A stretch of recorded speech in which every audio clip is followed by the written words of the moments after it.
राम राम साथियों, प्रत्येक प्रकार की परीक्षा में पूछा जाने वाला मेंसुरेशन का जबरदस्त सवाल, जहां पर आपको दिया जाता है आयत का परिमाप, विकर्ण और क्षेत्रफल पूछा जाता है, या विकर्ण और परिमाप देकर यहाँ पर आपको परिमाप पूछ लेता है, या परिमाप और क्षेत्रफल देकर आपको विकर्ण पूछ लेता है। आयत के विकर्ण की लंबाई, विकर्ण होता है आपका root of L square plus B square, जिसकी लंबाई आपको देखिए 17 है। अगर मैं कहूँ इसका रूट निकाल दें तो यहाँ पर स्क्वायर करना पड़ेगा, तो स्क्वायर होता है 289। आगे दे रखा है इसका परिमाप जो है वो कितना है बेटा, 46 है।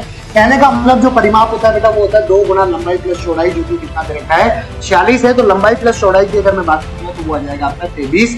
यहाँ से 23 आ गया है, इसकी बात आपसे आ गई 29। आपसे पूछा गया उसका क्षेत्रफल क्या होगा। तो प्यारे विद्यार्थियों, एक अपन ने बीजगणित में पढ़ा है कि एल प्लस बी का अगर मैं होल स्क्वायर कर दूंगा तो ये आएगा L square plus B square plus 2LB। यहाँ पर इसका सोल्यूशन बनता है। जी हाँ दोस्तों, आप जानते हैं इसको अच्छे तरीके से। एल प्लस बी की वैल्यू 23 है, तो 23 का क्या करते हैं, स्क्वायर कर देंगे।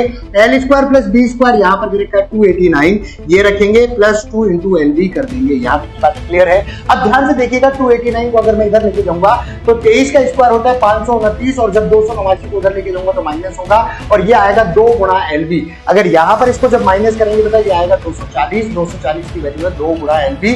अगर मुझे केवल L गुणा B चाहिए, मुझे केवल L गुणा B चाहिए, तो इस 2 का भाग देना पड़ेगा। तो 240 में 2 का भाग दूंगा तो 120 आएगा, और L गुणा B भी तो आपका आयत का क्षेत्रफल होता है, लंबाई गुणा चौड़ाई। तो इसका सही आंसर होगा बेटा 120 सेंटीमीटर स्क्वायर। तो अगर इसी प्रकार की इजी मैथ आप सीखना चाहते हैं तो बने रहे मनीष सर मैथ्स चैनल के साथ में, जहां पर रोजाना शाम को मैथ्स की धमाकेदार ताबड़तोड़ क्लास आपके लिए आती है, और इस क्लास के साथ आप बन सकते हैं। और जाने से पहले आप देकर जाएंगे इस क्वेश्चन का जवाब कमेंट सेक्शन में और बताएंगे कि आपको कैसा लगा। धन्यवाद।